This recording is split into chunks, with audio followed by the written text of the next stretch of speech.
personnellement, les jumeaux numériques. Donc, je vous donne le titre du panel, puis je vous présente l'animateur et les panélistes tout de suite après, mais utiliser des jumeaux numériques et l'IA pour créer de la valeur ajoutée, c'est de ça qu'on va nous parler. L'animateur, c'est John Gradek, coordonnateur et chargé de cours à l'Université McGill, qui étudie les applications de l'IA dans le transport et dans l'évolution du jumelage numérique dans les pratiques de simulation.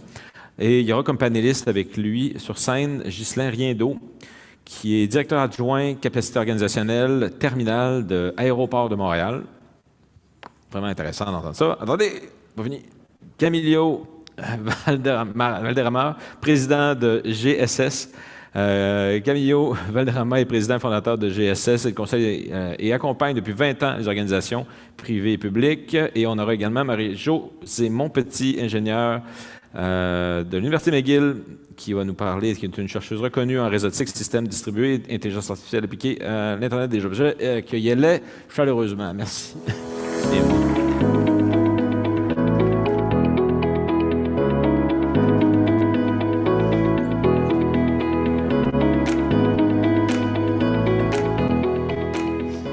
Bon après-midi tout le monde. Mon nom est John Gradek avec l'Université McGill, une des universités sur lesquelles que le gouvernement du Québec veut nous cibler pour des fonds supplémentaires.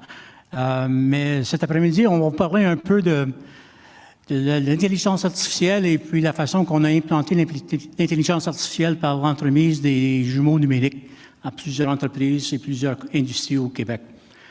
Mais avant que j'embarque dans le dossier, j'aimerais avoir quelques commentaires qui ont été lancés vers les universités cet après-midi. Il y a des commentaires sur la façon qu'on travaille avec les universités, qu'on est seulement des rechercheurs et puis ça nous prend plusieurs années et plusieurs décennies avant qu'on produise quelque chose qui est vraiment quelque chose qu'on peut vraiment mettre en fonction dans vos entreprises. Et oui, c'est vrai, on fait de la recherche. On fait de la recherche à long terme et on fait le développement des technologies sur lesquelles on n'a jamais pensé être capable de produire. Mais aussi, on est capable vraiment de prendre des applications et de prendre des applications qu'on développe dans une université et les mettre en œuvre assez rapidement sur le marché. D'abord, n'hésitez pas de communiquer avec vos universitaires parce qu'on est des gens comme moi, comme Marie-Josée, qui sont vraiment centrés sur l'application et non seulement sur la recherche. D'abord, n'hésitez pas à nous appeler, puis on va être plus que content de vous parler et de voir jusqu'à quel point on peut prendre nos technologies et nos applications et les mettre en œuvre. D'abord, sans trop tarder, j'aimerais aborder le sujet des jumeaux numériques et puis de vous donner un bref aperçu sur qu'est-ce que c'est un jumeau numérique. Et je vais demander aux membres du panel de parler quelques instants sur le dossier, mais selon moi, lorsque je regarde un jumeau numérique, c'est vraiment une application dans laquelle on utilise vraiment la technologie et les bases de l'intelligence artificielle. C'est une technologie dans laquelle on a besoin vraiment des données, on a vraiment besoin des outils de développement de l'intelligence artificielle pour réaliser les objectifs d'un jumeau numérique. Le jumeau numérique, pour moi, c'est vraiment un outil que les compagnies utilisent vraiment pour modéliser le physique. Qu'on prend des jumeaux et numériques, qu'on crée un monde digital dans lequel on peut vraiment mettre en œuvre des solutions potentielles pour moi, c'est un réseau d'approvisionnement dans lequel on modélise un réseau d'approvisionnement dans le monde digital et qu'on essaie vraiment de voir quelles sont les opportunités d'amélioration et quelles sont les lacunes qu'on a dans la chaîne, qu'on peut résoudre d'une façon numérique et qu'on évite les problèmes, on évite les risques de le faire d'une façon dans le monde réel. D'avoir toutes nos analyses, toutes nos évaluations de tous les problèmes qu'on peut avoir dans une chaîne d'approvisionnement, on le fait dans un jumeau numérique. Et c'est pour ça qu'on a beaucoup d'intérêt. Mais il y a beaucoup d'interprétations. C'est qu'est-ce que c'est un jumeau numérique? D'abord, je poserai la question, premièrement, à Marie-Josée. C'est quoi votre définition d'un jumeau numérique? Bien, je pense que vous avez fait pas mal le tour. Un jumeau numérique, en fait, c'est une représentation en logiciel d'une entité physique. Et cette entité physique-là, c'est pas juste au début, en fait, ça fait très longtemps que ça existe. Ici, au Québec, on en parle peut-être un peu moins. Mais moi, la première fois que j'ai entendu parler d'un jumeau numérique, c'était dans le concept de l'Internet des objets. Moi, j'ai passé 10 ans au MIT et puis j'étais prof là, mais on était surtout beaucoup sollicités. Merci beaucoup, Hugues, pour tu as dit que les gens qui sont sollicités pour réviser les projets, ce sont des experts parce qu'on était très sollicités. Et moi, la première fois que j'ai vu un jumeau numérique, c'était dans un projet européen et c'était une compagnie italienne qui avait fait un projet de jumeau numérique qui représentait un moteur. Et la raison qu'ils avaient ça, il y a quelqu'un ce matin aussi qui a parlé que l'intelligence artificielle, c'était pour la prise de décision. Ben voilà, c'était justement pour pouvoir prendre de la prise de décision sans avoir à détruire les moteurs, les trucs Ferrari, c'est un peu cher, et aussi de pouvoir déterminer de nouvelles manières d'utiliser le moteur, de développer de nouvelles approches. Et depuis ce temps-là, ça fait 10 ans de ça, depuis ce temps-là, les jumeaux numériques, c'est partout. Il y en a en médecine, j'ai vu un jumeau numérique d'un cœur. Moi, je suis particulièrement intéressée par les jumeaux numériques qui sont justement aussi reliés à l'Internet des objets. En ce moment, ça se fait en télécommunication pour justement maximiser le positionnement des antennes dans les systèmes sans fil. Et particulièrement, moi, personnellement, j'ai participé à un projet biophysique dans lequel on a fait un jumeau de jumeaux. En fait, c'était des quadruplets dans ce cas-là parce qu'on avait 2 jumeaux. On avait un jumeau qui représentait une enceinte de production agricole et on avait un jumeau qui représentait la plante. Et puis ça a été fait d'ailleurs avec un projet en collaboration universitaire, donc encore là, quelque chose qui a bien marché. D'ailleurs, on a eu un MITAX et mon étudiant MITAX, il est quelque part ici. Et donc, on a fait ça justement pour cette représentation-là. Je pense que la différence entre les jumeaux numériques et les simulations traditionnelles, c'est que oui, ça demande aussi des modèles. Oui, ça demande aussi une énorme évaluation de justement ce que c'est le problème, de pouvoir déterminer qu'est-ce que c'est le jumeau, mais aussi ça demande une connexion en temps réel aux données. Donc, l'entité physique parle à l'entité virtuelle et ils échangent. Puis je vais arriver plus tard de qu'est-ce que c'est le futur de tout ça, mais pour le moment, c'est cette connexion entre le modèle et la réalité qui, en temps réel, et ça peut échanger l'information tout le temps. Et donc, le jumeau s'améliore et vérifie qu'il est toujours... En fait, j'ai décidé aujourd'hui d'appeler ça des jumelles numériques. Donc, la jumelle numérique peut toujours être en collaboration avec l'entité physique et échanger l'information pour être sûr qu'ils sont encore en bonne collaboration. Camilo? Merci Marie-Josée, merci John pour l'invitation. Et puis je suis content, très heureux d'être parmi vous. Merci aussi aux auditeurs qui nous suivent à distance. Je vais commencer par ne pas répondre à ta question, John, parce que le mot sur lequel j'accroche, c'est valeur ajoutée. Donc, j'aimerais d'abord vous parler du pourquoi avant de vous parler du comment.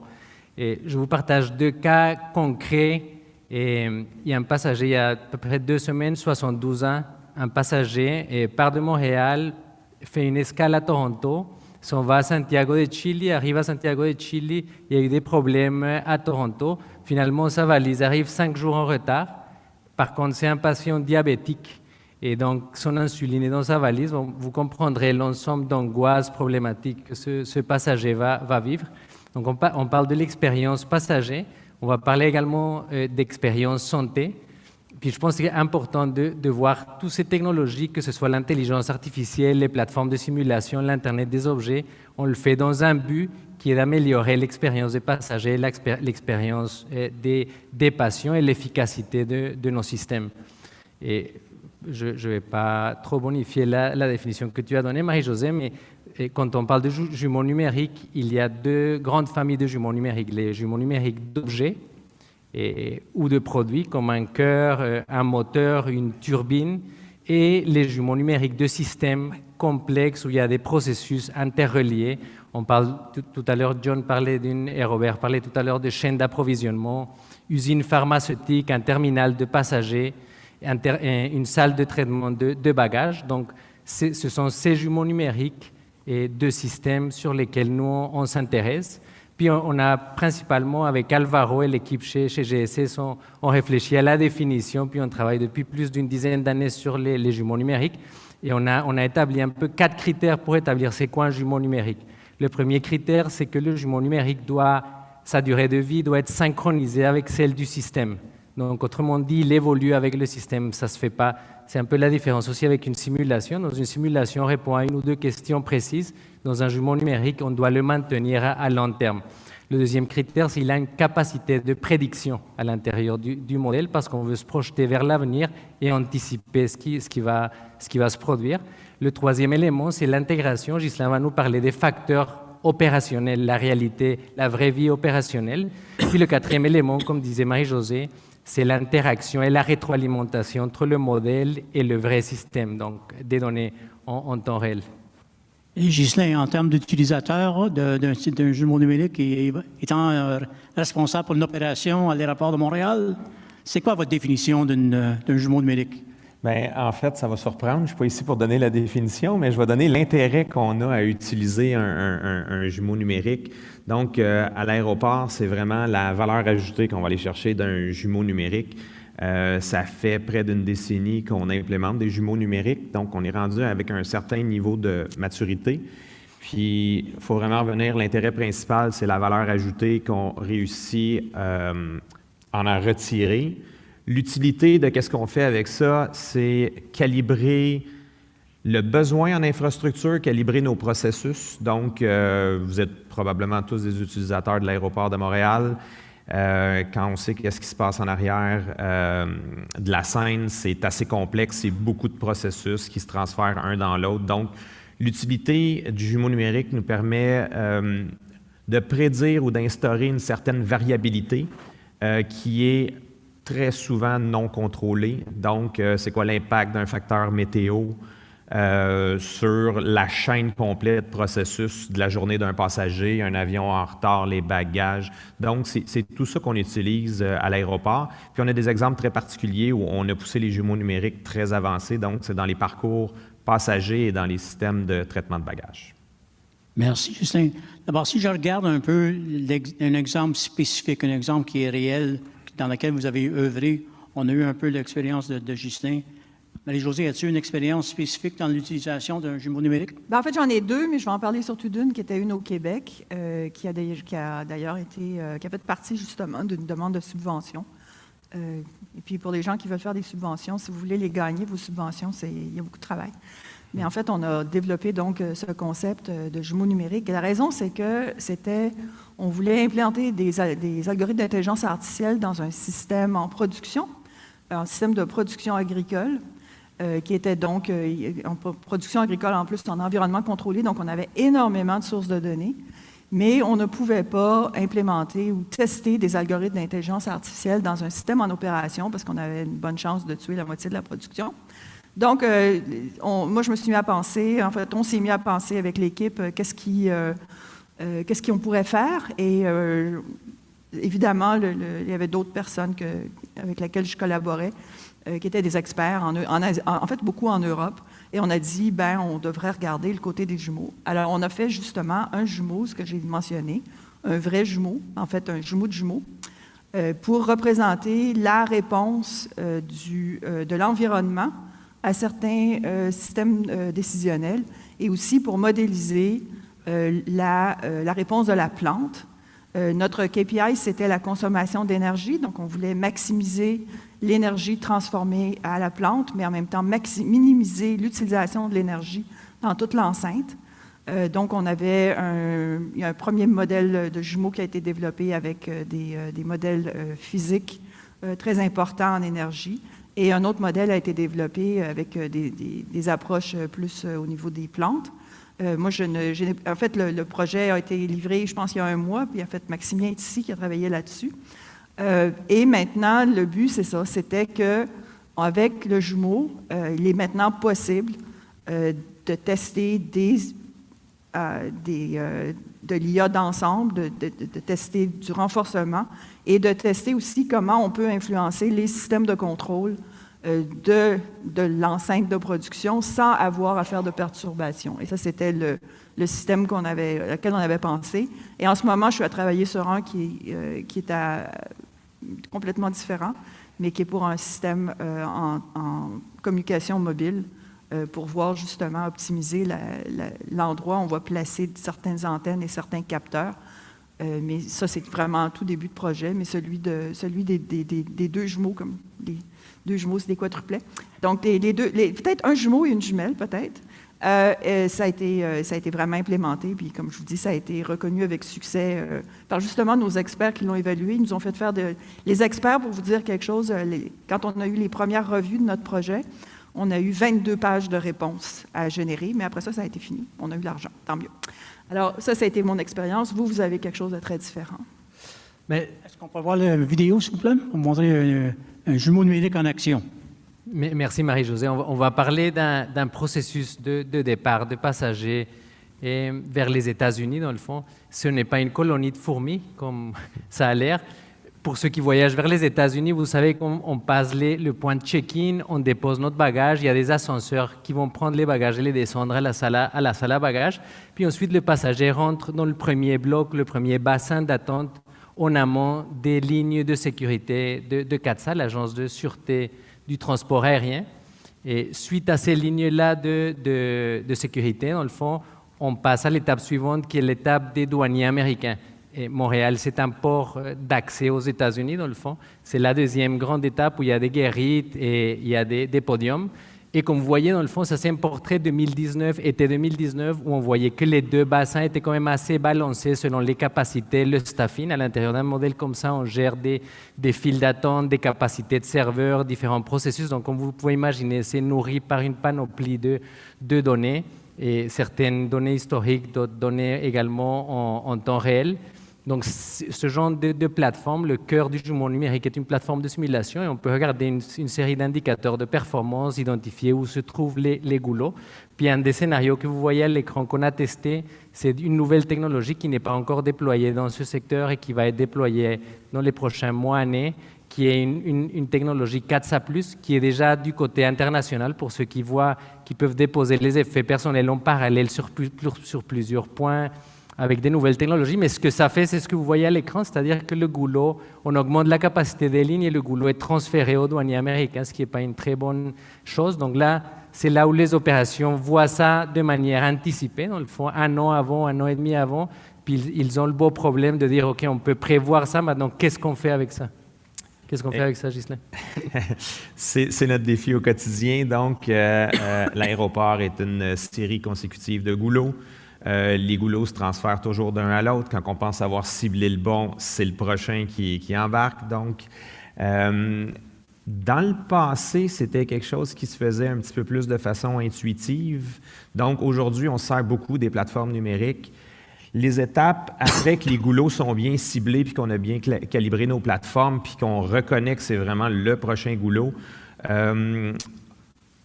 c'est une communauté, hein? Donc ces goulots-là, on ne les contrôle pas tous à l'aéroport. Donc, on est responsable de faire fonctionner une infrastructure, mais dans ces goulots-là, il y a des agences réglementaires, il y a la compagnie aérienne. Fait qu'on est vraiment en train d'essayer de conditionner un petit peu un fonctionnement globalisé.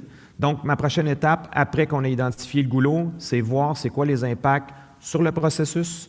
Qu'est-ce qu'on peut influencer au niveau des agences réglementaires, où on peut aller chercher une augmentation de performance.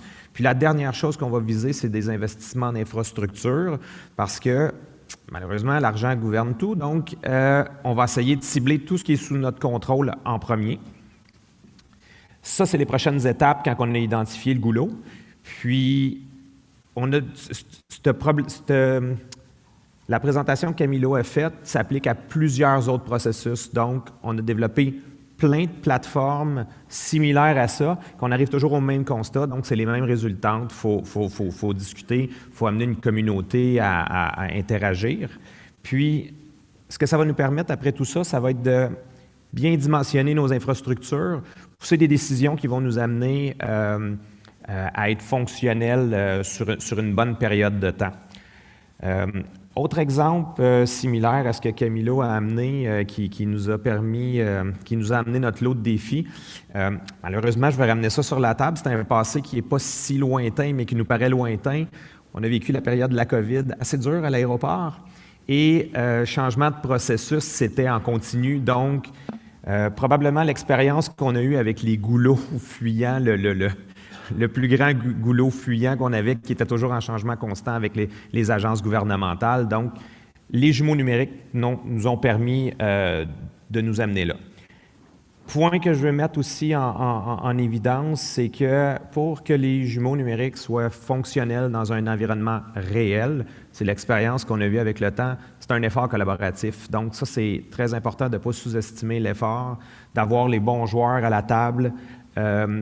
Chez nous, agence réglementaire, spécialistes opérationnels, experts techniques, donc on va se jumeler avec des experts pour permettre d'avoir des modèles très fonctionnels. C'est cet amalgame-là qui nous permet d'être meilleurs puis d'être plus prédictifs.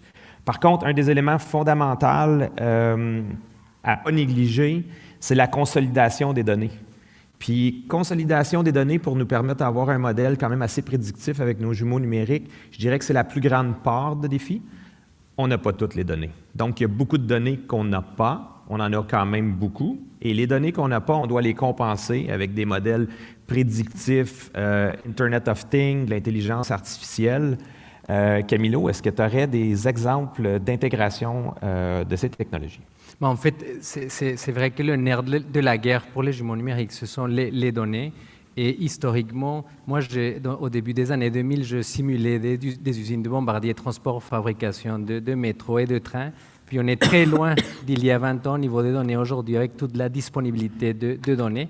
Puis malgré ça, étant donné qu'on est en particulier dans la communauté aéroportuaire, il y a différentes agences qui sont propriétaires de différentes parties du processus, donc on ne partage pas nécessairement ou on n'a pas accès à toutes les données. Donc des fois, il faut mettre en place des collectes de données, puis en ce moment, on explore des éléments avec l'Internet des objets, puis des caméras avec de l'intelligence artificielle pour aller combler certains trous, si vous voulez, dans certains processus, parce que le plus de granularité qu'on a, le mieux qu'on a de prédictibilité en réalité. Si je regarde un peu l'aspect de temps que ça vous a pris pour vous rendre au point que vous êtes maintenant, et puis la question, c'est l'investissement de votre temps, l'investissement en termes de financière et de ressources humaines. Est-ce que vous pouvez me donner une brève description? Grosso modo, c'est quoi l'investissement et le laps de temps que vous avez mis sur le projet jusqu'à date? Oui, je peux compléter ça. Donc, ça fait environ une dizaine d'années qu'on a commencé à implanter des jumeaux numériques.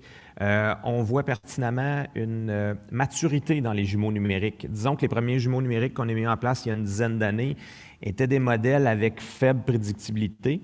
Puis, plus on avance, plus ils sont matures. Donc, on a des modèles les modèles ont 10 années d'ancienneté. Puis, dans le 10 ans d'ancienneté, c'est des processus en évolution constante. La réglementation change, il y a de l'adaptabilité qu'on met en place. Donc, le modèle n'a plus rien à voir avec ce qui avait l'air il y a 10 ans. Par contre, notre maturité à pouvoir travailler en groupe collectif puis aller chercher les bonnes informations, leverager les bonnes données, nous permet d'avoir un jumeau numérique avec un niveau de maturité beaucoup plus grand que dans le passé. Mais ça se compte en beaucoup d'heures par année à maintenir. Par contre, le coût de la non-qualité, de prendre la mauvaise décision, c'est lui qui est le plus critique pour l'aéroport. Donc, c'est un investissement pour nous qui valait la peine. Moi, je pourrais peut-être ajouter un autre aspect. Le jumeau numérique que moi j'ai parlé s'est développé en 18 mois. Et je dirais aussi au niveau des coûts, oui, c'est sûr que ça coûte de l'argent, mais je parlais justement du niveau des télécommunications, et particulièrement les télécommunications sans fil. Le prix d'un émulateur en hardware, c'est 1 million de dollars. Et au bout de 2 ans, il faut le changer.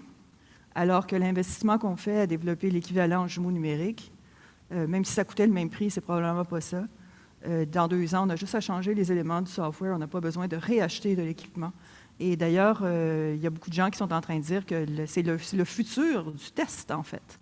C'est le futur du test de l'équipement dans beaucoup de domaines, et particulièrement en réseautique, parce que justement, le coût de l'équipement est tellement cher. Et on rigolait il y a quelques semaines, on disait, ne m'envoie pas ton équipement, email-moi ton jumeau numérique. Et donc, de pouvoir faire les tests de cette façon-là. Donc, je pense que ça dépend de la complexité. Oui. Il y a toutes sortes de jumeaux. Là. Vous autres, c'est peut-être plus important. C'est sûr qu'en réseau sans fil, on va modéliser des petits éléments, pas l'ensemble.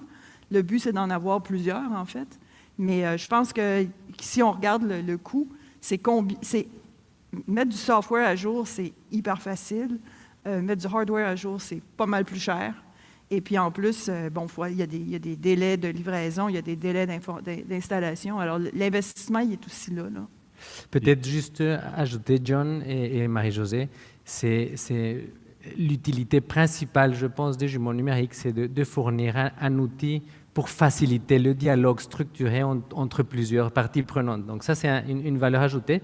Puis l'autre volet, il y a un investissement, ça prend du temps, surtout maintenir un jumeau numérique. Je pense au contexte aéroportuaire où les variables climatiques ont un impact. Les compagnies aériennes changent fréquemment leur horaire. Chaque saison est différente, il y a des nouvelles réglementations, il y a la santé publique. Donc c'est un environnement qui évolue beaucoup, donc il y a un coût de maintien des jumeaux.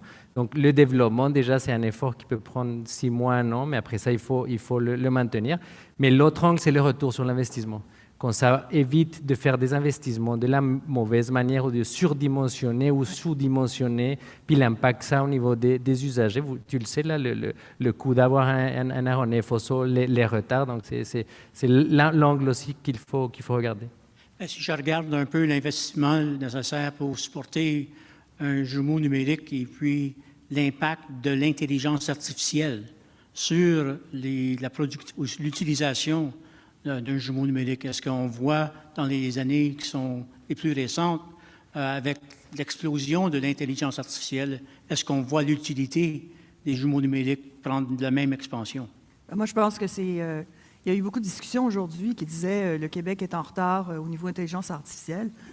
Moi, si je suis un manufacturier, si je suis justement une entreprise agricole, je voudrais savoir comment ça va marcher, je voudrais savoir pourquoi je vais utiliser ça, je voudrais pouvoir faire de la décision avant d'implanter le système dans mes opérations. Et donc, moi, je pense que les jumeaux numériques, c'est peut-être un des tremplins pour permettre justement que on parle d'intelligence artificielle, il faudrait dire de quoi on parle. Que beaucoup de méthodes basées sur l'apprentissage machine, par exemple, puissent être implémentées dans l'industrie. Et en même temps, il n'y a personne qui l'a mentionné aujourd'hui, mais il y a toute la question de la vérification de l'intelligence artificielle que les gens veulent savoir. Ce n'est pas des boîtes noires. On n'aime pas ça, nous, les ingénieurs, des boîtes noires. On aime ça savoir ce qui se passe dedans. Et donc, avoir notre jumeau, ça nous permet aussi de voir... Moi, je ne parle jamais de jumeaux, je parle de jumeaux. Parce que je viens des systèmes distribués, parce que j'adore l'apprentissage fédéré. Mais donc, des jumeaux de jumeaux, ça nous permet de décortiquer, quand John parlait des réseaux d'approvisionnement, ce n'est pas une chaîne, c'est plusieurs éléments qui se parlent. Et on peut mettre un peu des jumeaux partout qui vont pouvoir répondre à nos questions. Et éventuellement, on pourra implémenter dans ces nœuds-là les algorithmes décisionnels qu'on a besoin, que ce soit du clustering, que ce soit du renforcement, dépendamment de ce qui est nécessaire. Donc, pour moi, c'est vraiment... c'est peut-être parce que c'est aussi mon expérience que sans jumeaux, il n'y a pas d'IA. Mais aussi, je pense qu'à un moment donné, aussi, ce que je suis en train de me dire, c'est qu'on va pouvoir peut-être à un moment donné les déconnecter. Quand ils ont dit qu'on manque de données, le jumeau peut générer des données. Le jumeau peut servir à générer des données synthétiques. Et on pourrait peut-être déconnecter le jumeau. Et le jumeau, il se met à apprendre tout seul. Et puis ça, ce n'est pas le Gen AI, c'est le General AI. C'est quand les choses deviennent intelligentes toutes seules. Et ça, c'est le début avec les jumeaux. Peut-être... t'es plus appliqué. Oui, mais c'est très intéressant parce que tu mets la base pour la suite. Dans le fond, la synergie entre l'intelligence artificielle et le jumeau numérique, nous, on est en train déjà de l'appliquer à l'aéroport et on voit déjà des gains très significatifs et une accélération. Je vous explique, je vous donne peut-être un exemple concret d'application dans un processus passager comme celui que vous avez vu, que ça peut être au départ, un processus de correspondance ou aux arrivées. Un défi qu'on a, c'est la prédiction du volume de passagers. Donc, on obtient une prédiction du volume de passagers sur une demi-journée ou sur une journée qui est très bonne, qui est peut-être de 90% et plus comme précision. Sauf que quand on tombe sur l'heure, les 30 minutes ou les 15 minutes, le niveau de précision, il était peut-être de 60-65%. Parce qu'il y a trop de variables, trop de paramètres, facteurs climatiques, le climat de l'aéroport d'origine, le type de passager, l'âge des passagers, le taux de remplissage de l'aéronef, toutes sortes de paramètres. Donc là, ce qu'on a fait, c'est qu'on a fait un travail d'exploration de différents modèles d'intelligence artificielle pour améliorer la prévision. Et on a utilisé des modèles d'apprentissage automatique supervisé. et beaucoup basé sur des arbres de décision, puis on a obtenu des gains d'environ 30%. Donc on est capable de prédire avec une précision de 90% ce qui arrive sur une heure précise. Et ça a un impact énorme, puis tu pourras en parler au niveau des opérations, mais ça a un impact majeur dans l'utilisation du jumeau numérique. C'est une des applications. Oui, puis nous, au niveau de cette utilisation-là, on essaie de donner des modèles, des politiques de staffing, disons, pour les agences réglementaires qui travaillent pour nous, qui sont encore à des modèles très statiques. Donc, ils n'anticipent pas les imprévus, ils n'ont aucune prévisibilité. Aussitôt qu'il y a une variable qui change dans l'équation, c'est des modèles très statiques. Puis en mettant ces trucs, l'intégration de l'AI au niveau de notre jumeau numérique, ça permet de générer plusieurs scénarios, puis c'est la vitesse qui est clé. Le temps, pour nous, tout change en une fraction de seconde. Changement réglementaire, changement climatique, retard non anticipé qu'on ne contrôle pas. Donc, on est obligé de générer des tonnes de scénarios rapidement. Puis c'est là que des modèles classiques, statiques, prennent trop de temps pour obtenir nos réponses. Puis par rapport à ça, John, tu le mentionnais tantôt, Marie-Josée, un prototypage sur lequel on travaille, puis je dois saluer quand même Montréal. C'est un écosystème magnifique en termes de recherche, les universités, parce qu'on a des partenaires avec lesquels on collabore, mais on travaille présentement sur un prototype qui, dans le fond, il prend le jumeau numérique et il prend des données opérationnelles et les deux nourrissent un modèle d'intelligence artificielle. Ça, c'est très intéressant parce que le jumeau numérique, il n'a pas les mêmes contraintes que la vraie opération. Dans la vraie opération, si j'ai 3000 passagers à l'heure ou 5000 passagers à l'heure, c'est tout. Tandis que dans le jumeau numérique, on peut envoyer 10 000 passagers à l'heure. Donc, on peut sortir du domaine d'opération actuel et tester l'élasticité, la sensibilité du système. Et avec ces deux éléments-là, on nourrit un modèle d'intelligence artificielle. Et on est en train de tester apprentissage profond par renforcement, modèle génétique. Mais l'idée, c'est que ce modèle-là, une fois qu'il va apprendre, mais il est capable de répondre beaucoup plus vite aux questions opérationnelles, des choses qu'on ne peut pas faire avec un simulateur. On ne peut pas tester 200 scénarios de simulation en une semaine.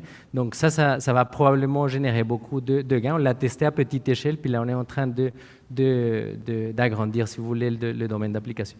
Surtout que le jumeau numérique, il n'est pas relié aux mêmes contraintes de temps que le système réel. On peut vraiment ou bien accélérer le processus ou bien le décélérer.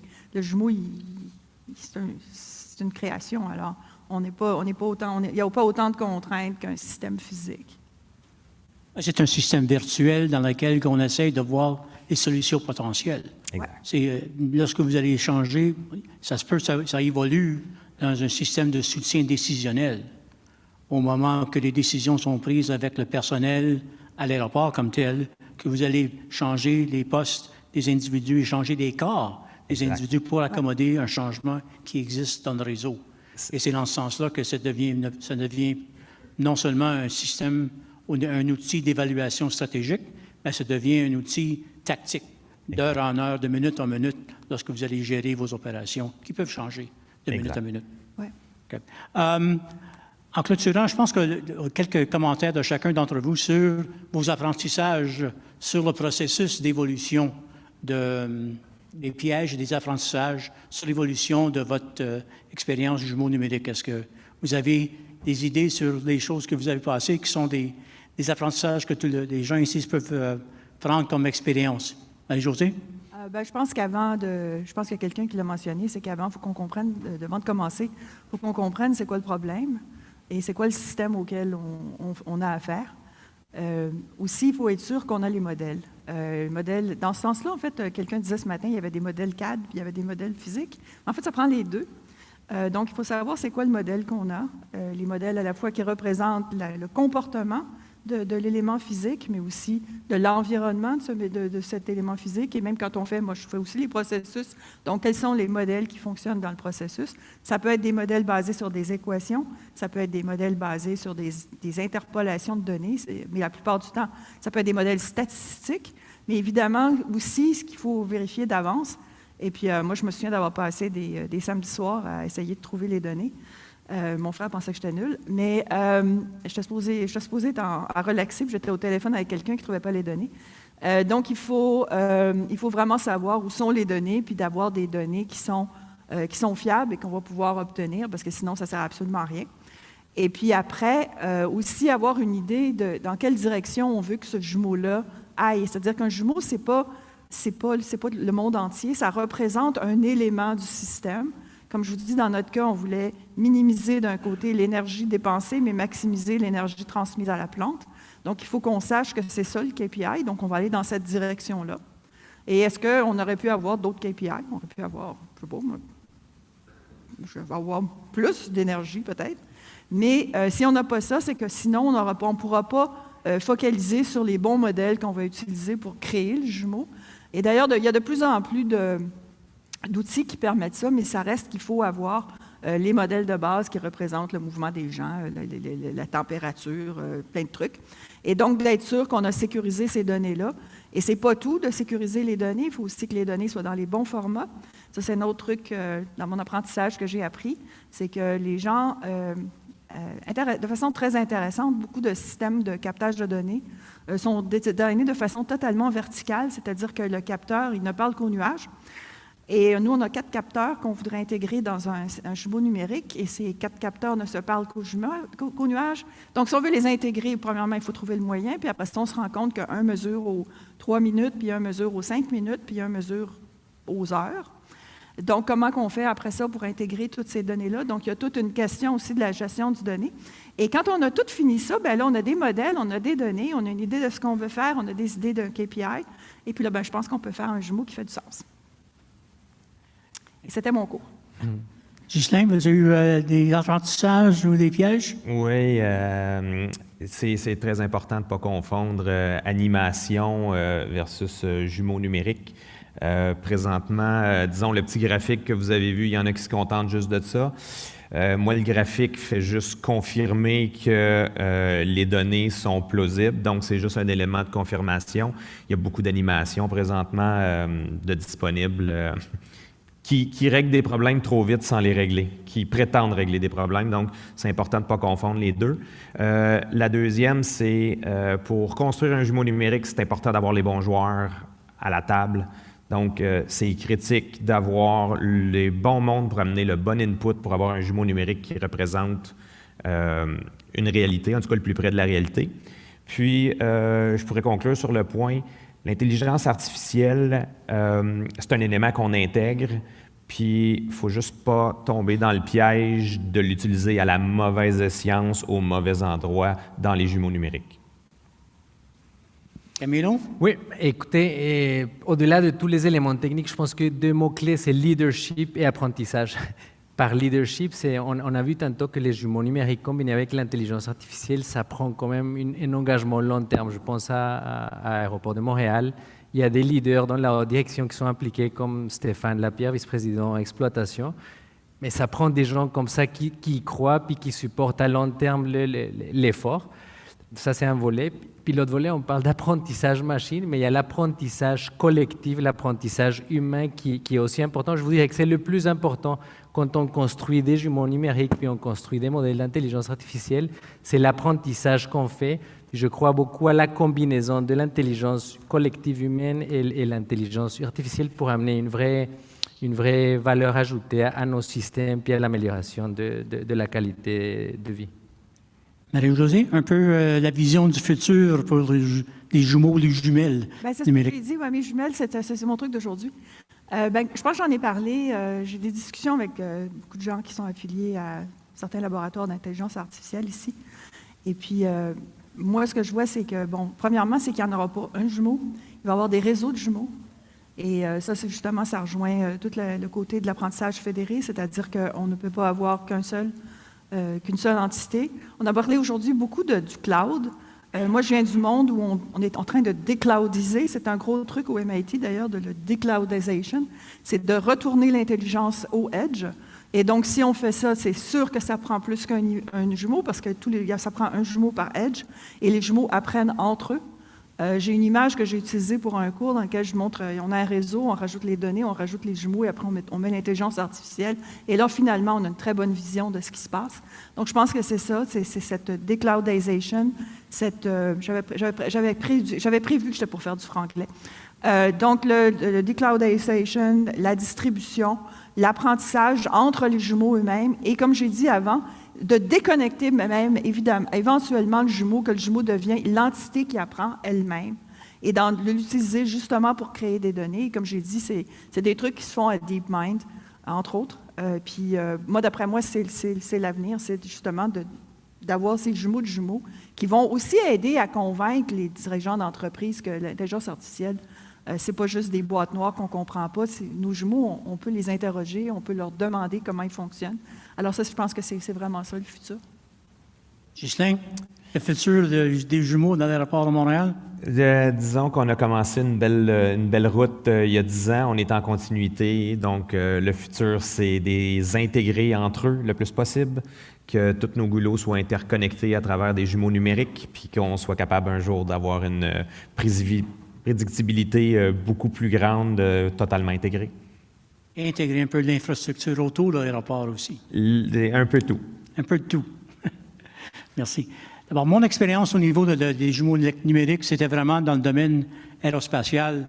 Et lorsqu'on considère la création d'un jumeau numérique dans l'aviation, on prend un appareil d'Airbus, un 220 ou de Boeing, un 777, on parle des millions de pièces et des millions de systèmes qu'on devrait tester, qu'on devrait avoir une bonne idée sur la performance, bonne ou mauvaise, des composantes de l'appareil.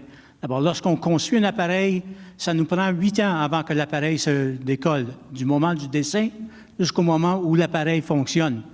On essaye maintenant, avec les jumeaux numériques, de réduire le laps de temps de ce modèle et on planifie prochainement d'avoir la capacité de produire un appareil virtuel en dedans de 12 mois et un appareil réel en dedans de 18 mois. D'abord, on coupe de beaucoup le temps, le laps de temps, on augmente la productivité et on augmente l'efficacité de l'organisation en utilisant les jumeaux numériques pour le test des composantes ainsi que le test du produit final. D'abord, on fait beaucoup pour travailler à l'intérieur du dessin aérospatial avec les jumeaux numériques. D'abord, merci beaucoup. Est-ce qu'on a des questions de l'audience ce soir, cet après-midi? Je m'excuse. Oui, on a des questions. On a des plus faciles que d'autres. Qu'est-ce que MITAX? Un MITAX, c'est une collaboration université-industrie dans laquelle un étudiant a la possibilité d'aller faire un stage payé en industrie. C'est utile pour l'étudiant. Je pense que Maximilien qui est ici pour en parler. C'est aussi très utile pour l'industrie parce que ça crée justement ce maillage qui souvent manque énormément entre les universités et l'industrie, c'est-à-dire que les universités vivent un peu de leur côté. Moi, j'appelle ça the two solitudes, c'est les universités et l'industrie. Et les MITAC, ça sert à justement créer le milieu. Donc, et puis en général, je pense que les étudiants ils sont relativement contents, et puis les entreprises le sont aussi. Génial, merci. Quel outil utilisez-vous pour implanter un jumeau numérique? Je vais te laisser parler, peut-être. Pour faire quoi, pardon? Pour l'implémenter. Pour implanter. Il y a vraiment un écosystème où il y a plusieurs outils. En réalité, il y a des langages de programmation, il y a du Python, mais il y a aussi des plateformes de simulation comme du type AnyLogic, Java. Après ça, il y a toutes les technologies autour de l'Internet, des objets aussi, les capteurs. Donc, c'est une panoplie d'outils. Il n'y a pas d'outils. Tu ne peux pas aller acheter un logiciel de jumeaux numériques parce que justement, ça dépend beaucoup des modèles. Donc, comme même quand on va faire le truc en télécom, en réseau sans fil, on va avoir besoin d'un Geographical Information System, c'est-à-dire d'un système qui représente la ville, pour savoir comment on va faire la propagation. Donc, ça dépend de beaucoup de modèles. C'est plutôt vraiment l'intégration des modèles. Moi, j'ai l'impression qu'il va commencer à y en avoir des outils peut-être plus faciles, mais en ce moment, c'est un peu... Ça commence. C'est un peu du... on commence un peu... On commence... We have to do it from scratch. C'est de la poudre aux yeux. Pour beaucoup de ce qui est fait aujourd'hui, là, si vous cherchez une plateforme qui fait un jumeau numérique clean, vous allez probablement être bien déçu, de mon avis. Ouais. La chose que moi je retiens de l'implantation des jumeaux numériques, c'est lorsque vous avez vu un jumeau numérique, vous en voyez qu'un. Ouais. Chaque jumeau numérique va être différent. Exact. Ouais, Il n'y a voilà. pas de modèle qu'on peut faire une copie et de l'implanter d'une industrie ou d'une compagnie dans la même industrie, de l'implanter dans une autre compagnie d'abord. C'est pour ça que c'est difficile vraiment de dire c'est quoi le modèle idéal pour les jumeaux. Bien d'accord. Quelle est la différence entre un jumeau numérique et une simulation? Il y a plusieurs différences, mais la principale, comme je disais au début, c'est qu'une plateforme de simulation, on va l'utiliser pour évaluer des scénarios what if, et souvent c'est pour répondre à des questions précises. Donc on le développe dans un but précis, puis des fois il va mourir rapidement. Tandis qu'un jumeau numérique, il faut le maintenir à long terme, puis ajouter au fur et à mesure la représentativité, si vous voulez, du vrai système opérationnel. Donc ça prend un volume de données plus important, puis un maintien. Donc la durée de vie est plus longue. Comme Ghislain disait, on a des jumeaux numériques de salle à bagages qui ont duré de la naissance, de la conception au démantèlement des équipements. Moi, je dirais que c'est la connexion en temps réel avec le vrai système qui nous envoie des données. Une simulation, on simule, puis on a une réponse, mais dans le cas du jumeau, il y a toujours une interaction. Une belle précision. Merci. Comment s'assurer que les inputs des jumeaux numériques reflètent la réalité? Comme les inputs, donc les entrées de données. Tu veux, Ghislain? Prendre celle-là. Oui, ça, disons que c'est l'expérience opérationnelle. On reçoit la plateforme de jumeaux numériques, on travaille en collaboration.